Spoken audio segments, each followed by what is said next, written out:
The Remarkable People Podcast. Check it out.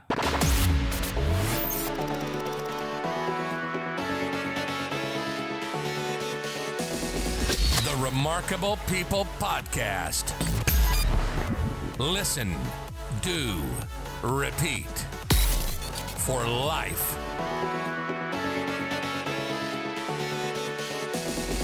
The Remarkable People Podcast. Hello, friend. Welcome to this week's episode of the Remarkable People Podcast. Today, we have with us George Rivera. George, welcome to the Remarkable People Podcast. Thank you, David. Excited to be here. Oh, I am looking forward to having you on the show. You and I spoke a few months ago, and then I actually had the pleasure of meeting your son and being on his podcast, Leo Podcast. So today we have a great community all around the world of listeners, and they are here to learn and to be inspired and to grow. When you and I spend our time together, George, what is at least, I'm sure there'll be many, but what is one gold nugget or one truth or one skill that our listeners will be able to take from your story, apply to their lives, and have an even better existence? I believe it'll be perspective. 2 weeks before my dad passed away, this is 2015, he said, "Don't miss Leo's games. I've missed too many of yours." And that was like the line in the sand moment. It divided my life in before and after.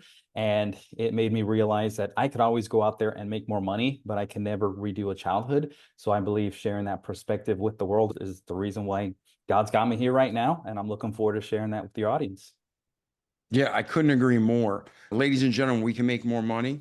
We can get more things. I don't want to sound cruel, but we can even make more friends. But we can't get time back. Time's the most valuable resource we have. So we're going to take a short affiliate break. It's going to be like 60 seconds. Then you are going to hear from George. You're going to hear his story. You're going to hear more about how perspective came to him and became so important that it not only changed his lives, but his family's lives and those he coaches and consults with. So we will see you in 60 seconds. Do you have a console vault? What is console vault? Console vault is a secure storage solution that goes in your vehicle. You take out the old piece of trash plastic container inside of the armrest of trucks, SUVs, and Jeeps, and you replace it with this beautiful six-sided steel vault. It goes in simply and easily and quickly with just a couple bolts that are there from your manufacturer. And then you can put your wallet, your jewelry, your keys, any kind of protective equipment, quote unquote, in there. And it's safe while you run into a store or you leave your car in your driveway overnight. Console Vault is amazing. They're solid quality, American made, reasonably priced, and with promo code Remarkable, you get at least 10% off your order. So go to consolevault.com, look through their huge selection of vehicles to choose from. Pick out your console vault, pick out your lock. There's different types, whether it's combination or biometric or digital. And then order yours today using promo code Remarkable, and you'll save at least 10% or more off your order. And then when you're done, send me pictures and testimonies about how much you love it like we do. That's it. I'm David Pasqualone. Now enjoy this remarkable episode. All right, welcome back to the show. George, they don't want to hear me. They want to hear from you. Give us a summary of your life, buddy. The good, the bad, the ugly, the pretty ugly. Everything that happens to you, me, our listeners, makes us who we are. So what's your story? Absolutely. 31-year entrepreneur. I started my first business back in 1995. That's way back when dinosaurs used to roam the earth. And started when I was 17 years old in high school, started online marketing, also through other direct response methods like direct mail, ads in newspapers and things like that. And yeah, I was in the nutritional space. And the reason I picked supplements is because at the time, and even still up until 7-8 years ago, the baby boomers were the largest segment of the population. And basically wherever they put their dollars were is what was growing. And at the time, the anti-aging market was on fire. GNC was the fastest growing retail chain store in the country. Again, going back to the mid 90s. So anyway, I jumped on that bandwagon, and that's where I've been for most of the 31 years. And over the last year, I've had a major career change. I feel like the Lord's leading me in a specific way to serve the me of 10 years ago. And I call that cash rich, time poor. Cash rich means successful on paper, successful business. The world says, wow, you've made it. Time poor because the business gets all the time and the family gets the leftovers, the burned out, stressed out, frustrated version of dad, of husband. Don't ask me how I know. Actually, we're getting into it now. And so, yeah, and like I mentioned earlier, my dad, he was diagnosed with cancer in 2015, and 2 weeks before he passed away, he says, "Don't miss Leo's games. I miss too many of yours." And I, my whole life right now revolves around that statement. And when he first told me that, first it was like a ton of bricks falling on my head. Wow, this is quite the eye-opening moment. Flashback to when I was in high school. I played in about 40 basketball games, and he only went to one of those games. And I was raised with a hustling, hardworking dad. I'm in high school. That's not a shocker. But I guess the frustrating or perplexing part was that, like, all my teammates had all of their dads at all of the games, and they'd score, and their dads cheer like they won the championship. And I do my thing, and there's nobody there cheering. And I remember looking at another dad just loving on his kid, and I was like, I wish that was my dad. And I would have crushed my dad because he was a good man, but he was the cash rich, time poor person that I later became. And now I'm looking to serve. And so that was nice closure to whatever that was. I'm not a therapist. I don't know how to put language on that, but coming back to current day or back to the 2015 moment, like I said, that's my line in the sand. I'm like, I get it. I'm not going to do this now to my son. And he's 9 months old at the time. And I'm already missing him learning how to walk and learning how to talk, a lot of the firsts. And the sad thing is I couldn't even tell you what I missed it for. I wish I had this amazing thing that I could point to that I missed it for, but nope, I don't. And I remember thinking, okay, I'm in, but I'm going to have to start tomorrow because I'm working 16 hours today. And of course, tomorrow, sometimes it means never. In my case, it meant 3 years down the line. So fast forward, it's 2018. I'm scaling my business to numbers I'd only dreamed about as an entrepreneur, multiple 8 figures, very profitable, printing money. I've got this little money printer. I want to make money. I press a button and it spits out more money than I knew what to do with, but hating life. And I know hate is a very strong word, but there's really no other word that better describes the feeling of having your family ripped out from under you and a little bit of your soul right along with it. And so I remember thinking, this is just not worth it. I want to like either sell this business or burn the thing down to the ground. Selling it, that's a multi-year process, especially a business of my size, or really any size. LOIs fail at an 80% rate. That could be a multi-year process. So nope, that's not going to solve me tomorrow. But burning it down, I could do that. That'll get me my sanity back, my time back. I could rebuild a business that truly reflected the lifestyle that I wanted. Probably not a good idea. It was already successful. It was just a massive design flaw in the business, which designed it. And I'm the one that designed it that way, is I was the most important person in the business. I'd step away, things would either fall apart or approvals and decisions couldn't happen without me. And so when I was on vacation, I was really completely still plugged into the business and completely absent from my family, even though I was physically present. And so I had a coach and a mentor at the time that lovingly walked me off the ledge of making a not so smart decision of burning down a successful business. And I just had to re-architect, redesign the business. The pinnacle of the success, I would say, or the transformation happened a little under 2 years later, where I went from working 90-hour weeks down to zero, off the grid, never working more than 30 hours. And that's by design, by intention. And actually having a really good income before and an even better one after, like more than double the business. And it doesn't really make sense on the surface. You work less, make more, but the frameworks would route situations and issues somewhere else. It wouldn't rip me off the dinner table or wake up my home at 3 a.m. like I used to. And I'd say the biggest, most impressive thing overall, more than the time or the money, was like how my dad said, don't miss Leo's games. I never missed any of Leo's games. I was there for all of them. In fact, when he was 8 years old, I taught him how to negotiate real estate. We do real estate. It's a byproduct of the cash flow of the main business. And we live in Texas. We own a home up in northern Michigan, and we bought a couple of properties on a lake up there. We're known for the nicest home on that lake. And there's a million lakes up there, so it's not hard. But we had our lake, and this is ours. We get referrals and stuff as a result. Another home came up on Zillow. And I'm like, oh no, we got competition. So I'm thinking, we're just going to buy this thing. I know the numbers that it can do, but we got to look at it and make sure it's not a bundle of sticks. So we go over there, realtor shows us around, and I'm thinking, yeah, well, we're going to buy this thing. Realtor gives us some time as a family to discuss in private what kind of offer, what do we think?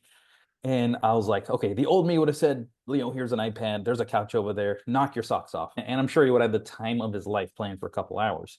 But I'm like, no, this is the present me. Son, you're going to make the offer to the realtor. I said, tell him we're going to close in 30 days. Here's the price we're going to pay. Leave the furniture, leave the dock, because this is an Airbnb. We're going to turn it around fast. Now go tell the realtor. And he's looking at me like, what am I doing? I was like, oh, we'll debrief later. Time's of the essence. He goes in there, realtor's really big, tall guy, he's just waiting for us. And then my son walks up to him. He's even smaller than he is now. And we're going to close in 30 days, leave the furniture, the dock. And he looks at me. He doesn't say a word, the realtor, but his eyes are asking me, is that the offer? And I'm like, whippersnapper spoke, that's the offer. And we got the house. And I love thinking about that from a legacy perspective, because one day he'll be with his kids and he'll be like, Grandpa used to take me to make deals and they're going to make deals. And so the ripple effects of that are just really exciting. And fast forward to current day, like you mentioned earlier, he's got a podcast. He's had over 150 guests. The thing's blowing up like crazy. I had to alter the trajectory of my own life to impact my son so that he could alter the trajectory of his life. And now he wants to help other children and young kids do the same thing that he's doing. So I mentioned my son because that's just evidence of a present dad at home. You could do cool things like that. And so I first had to adopt my dad's message that I believe God gave him for myself in my own life. And now I'm like, holy cow, the world needs to hear this. Just insert your child's name for Leo's name. Insert your family events for games. Maybe it's recitals, graduations, or just dinner, moments with the family that we can never get back. And so as a result of that, I've written a couple of books. I've spoken on stages. I've made the rounds on the podcasts, and with the goal and desire to get this message out to founder dads. You can always go out and make more money, but you can never redo a childhood. And so I'll leave it there. I know I gave you a nice long intro. Wherever you want to pick it up from there. No, that's excellent. So having the priorities right, like God says in the Bible, love God with all thy heart, soul, and mind, love thy neighbor as thyself. And our family, we love God first and we love our family. So putting our priorities right, putting things into perspective, that's the way I believe it's intended. When you made the shift, like you said, your business was booming, but you didn't have fulfillment. You were stressed out and the money didn't matter at that point. There's still a reality that we need to work to make the money to feed our family. And there's so many people who are stuck in this cycle where they're working, and if they stop working, they lose income.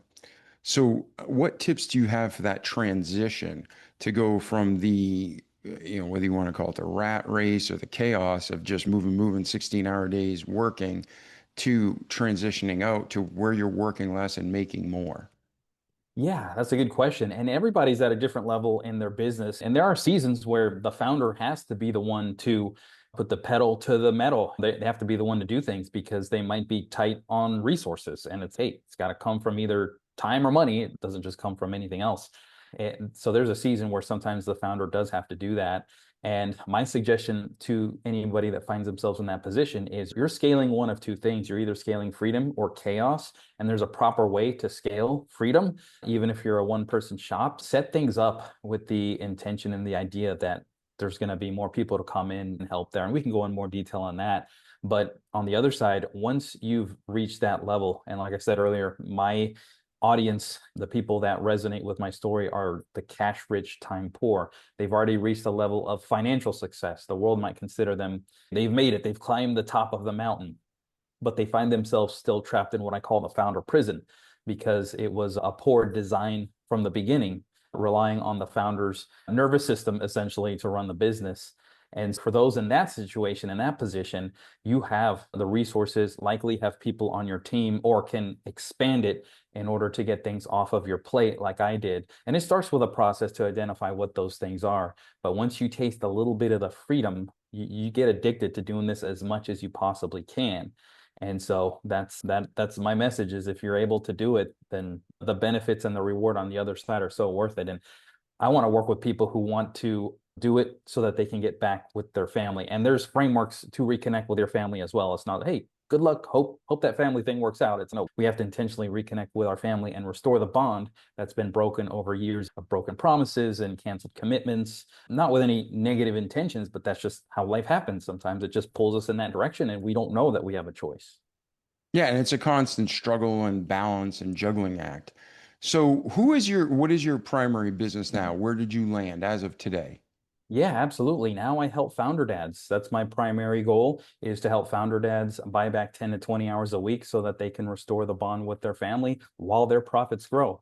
So we don't neglect the business. The business is super important. That's what allows us to do all the other things, and that's what gets us the freedom. But once you reach a certain level, you need to make sure that it's been designed, hopefully before, but it's not too late if you come to the point where you've been scaling chaos. It needs to be redesigned, re-architected so that it functions and grows without you. And I have what I call a 2-week vacation test later on in working with my clients that is really the thing that will shine the light on is if we actually did build a business that can grow and scale without you. And that's when you know you have really made it. And I only speak from experience because it was amazing once we cross the other side of that.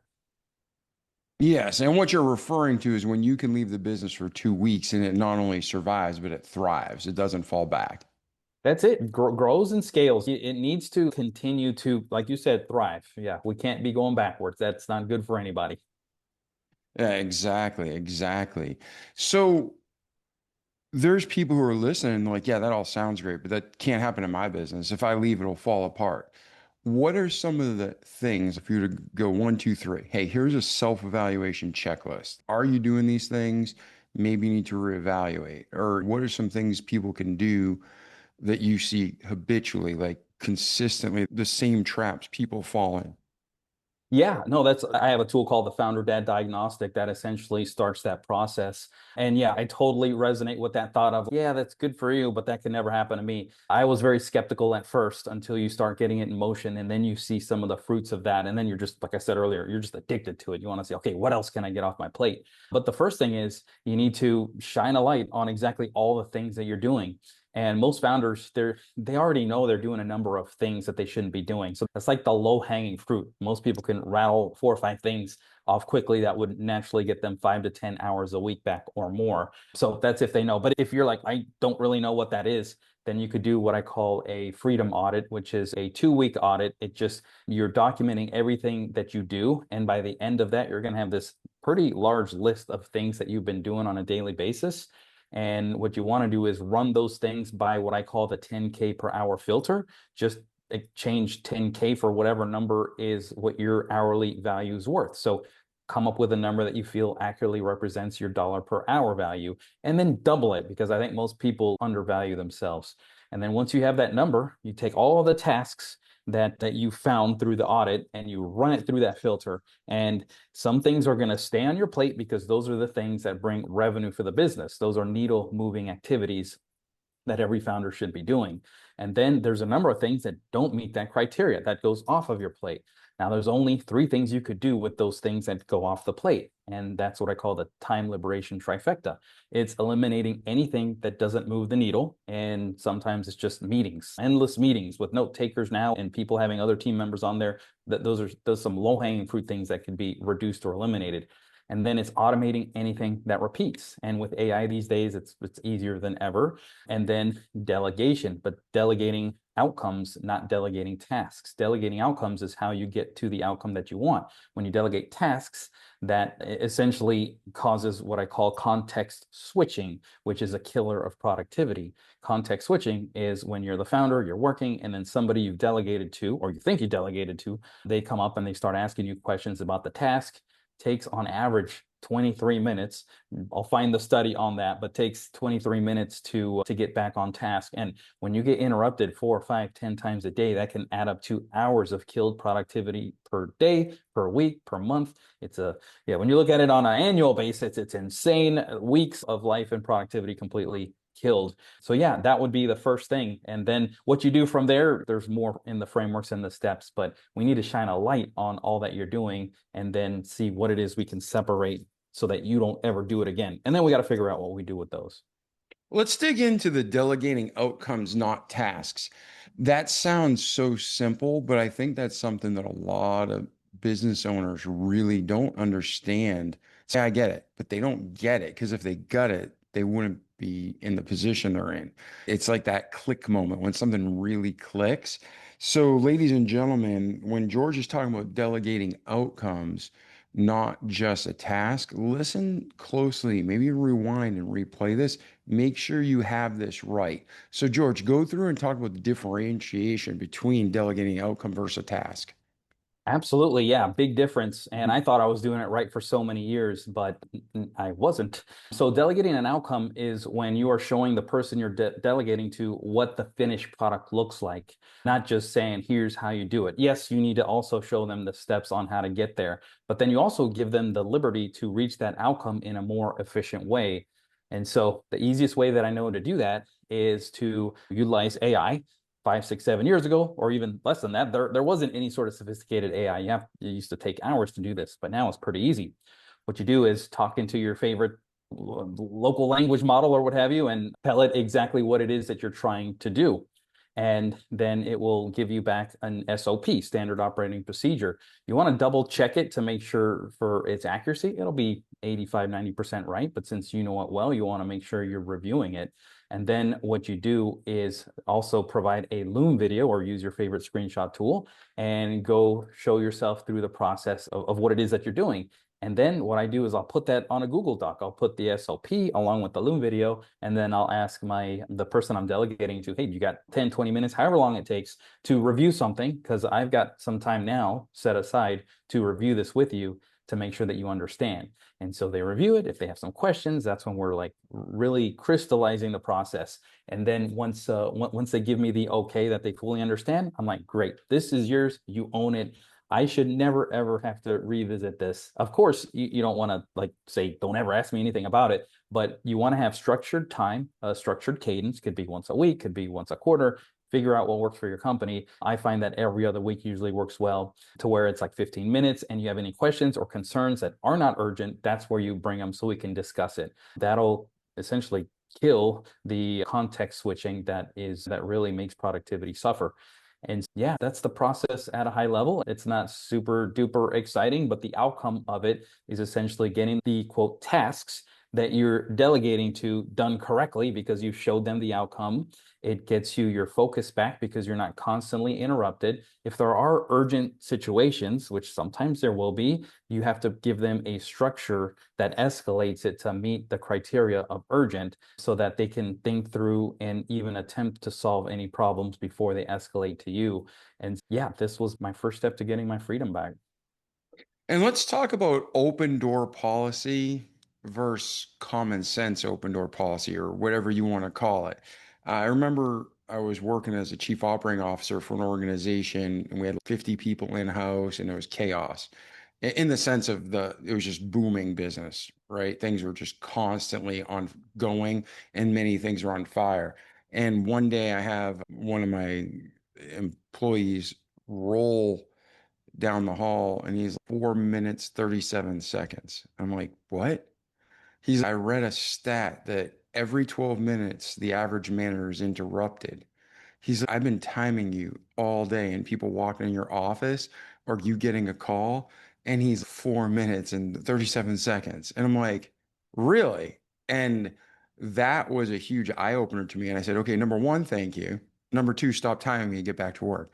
But we joked around about it. But talk about that because a lot of people want to have this, warm, fuzzy, oh, we have an open door policy. But not everything needs to be done urgently, right? Am I wrong there, or how would you express it? You're 100% correct, unless you just kind of don't care about any sort of structure, which I guess there's those out there. But if you're listening, I imagine you care about having productivity and efficiency and all the benefits that come alongside of that. Yeah, I used to think that I was being a good leader if I was completely open to just anybody on my team. I'm like, hey, how can I not be? It's think about when we were kids. You want your parents to listen and be there for you when you need them, not through some structured format, but this is a different relationship. And I realized that I was not being a good leader by doing that because I was being the savior to my own company. And some of this could stem from some childhood wounds and trauma, probably another discussion for another day. But what I identified myself, going back a little bit to some personal things, is that even after my father passed away, I was still seeking his approval through other means.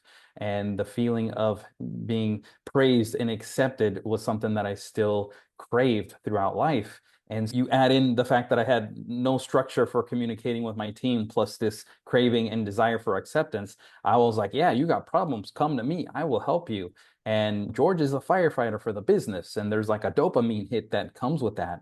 And I found myself burying myself in that type of communication versus going all in at home, because there's a P&L at work. You can kind of see when you're winning or seeing when you need to step it up. There's like a mirror there. At home, there is no P&L. It's quiet and the drift can happen. And it's, I won't speak for all men, but for me, I'm like, I want the instant response, and I want to be able to quickly get into trying to fix something. And I found that as a big dopamine hit. So I think there's a lot of founders out there that also might find themselves in a situation. And so, yeah, I thought I was being a great leader by doing that, but I was being a poor leader, because what is that person going to say when they go to their next job, their last job? Oh, I work for George's company. And oh, what did you do for George? Yeah, every time I had a problem, I just asked him and he solved it.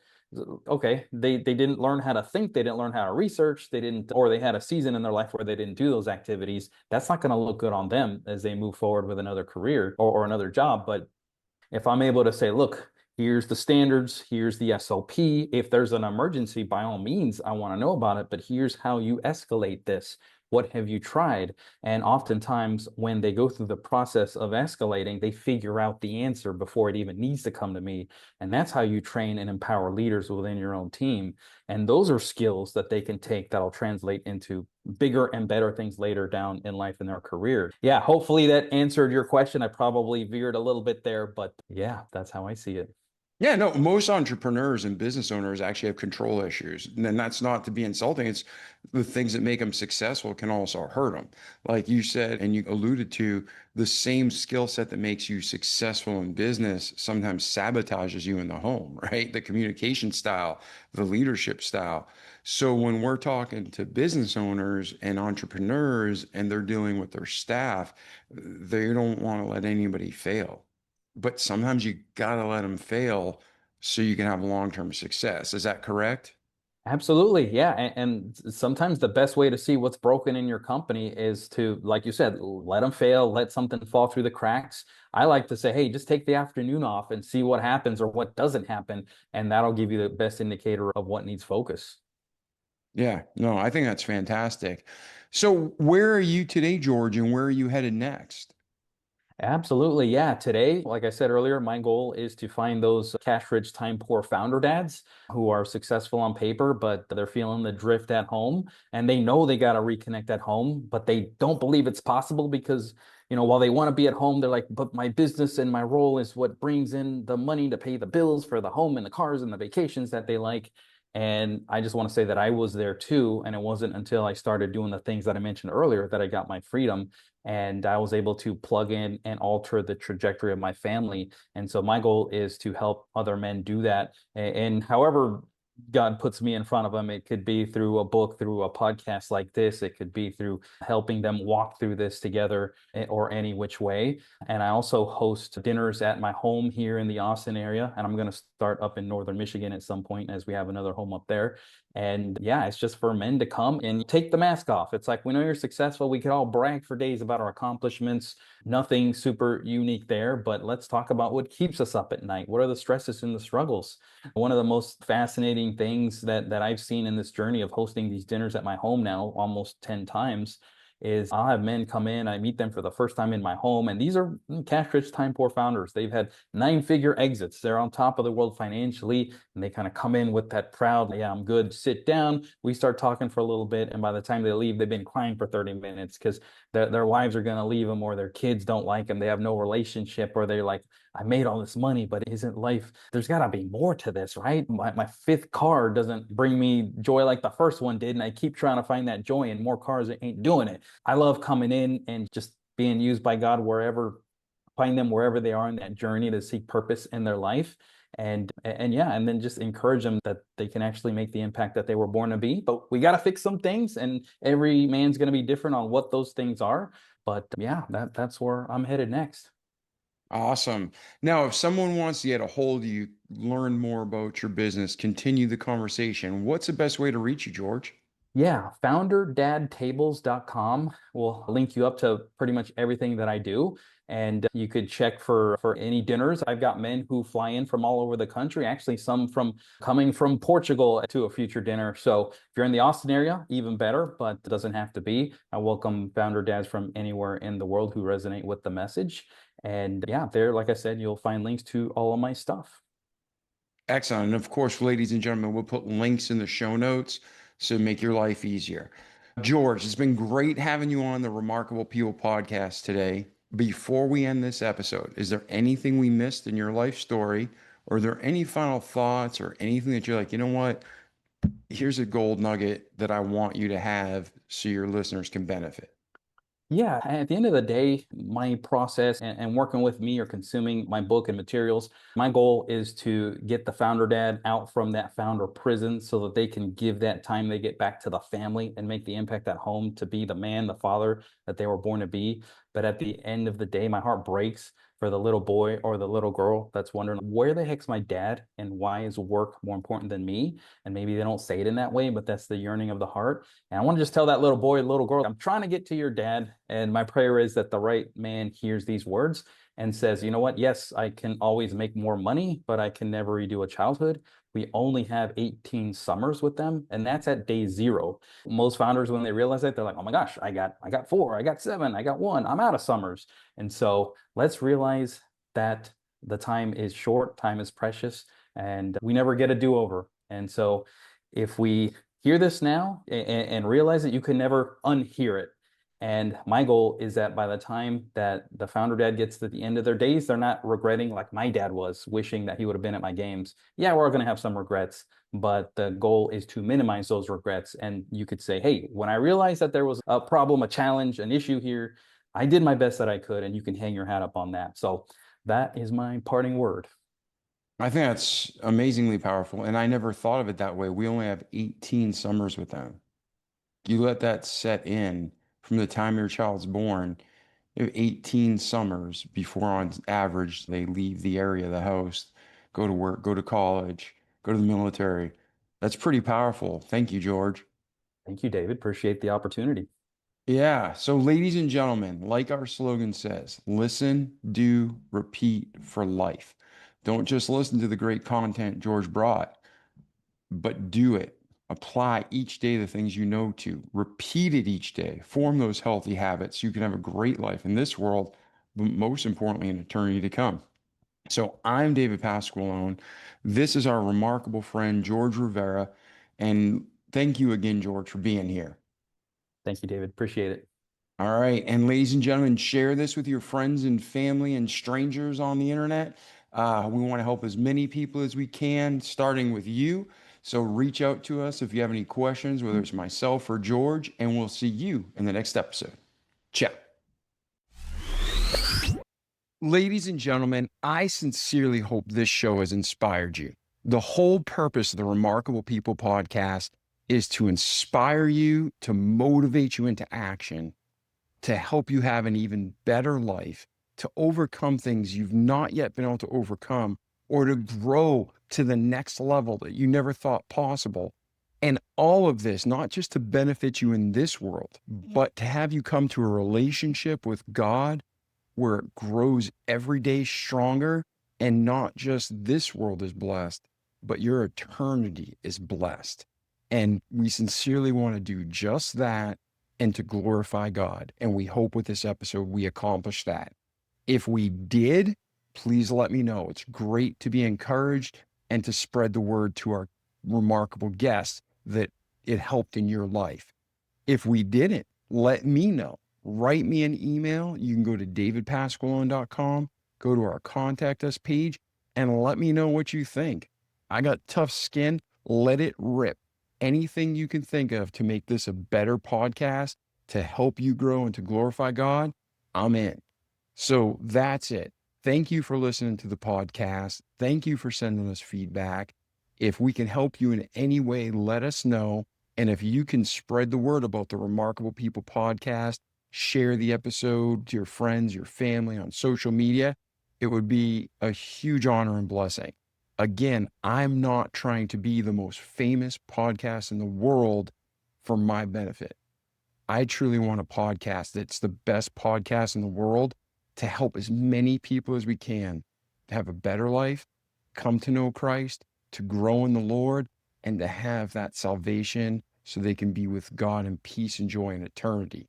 And right now we're together on this earth, so let's do everything we can to work together and help each other grow. Like the Bible says, love the Lord thy God is the first commandment, and the next commandment is to love thy neighbor as thyself. So let's do it together. I'm David Pasqualone. I love you, not as much as God loves you, but if I can help you in any way, just ask. And again, please share this with your friends and family so we can help them too. Ciao. See you in the next episode. The Remarkable People Podcast. Check it out.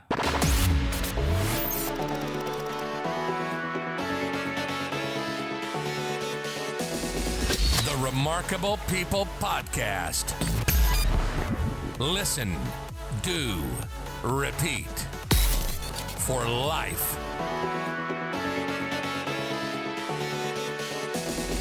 The Remarkable People Podcast.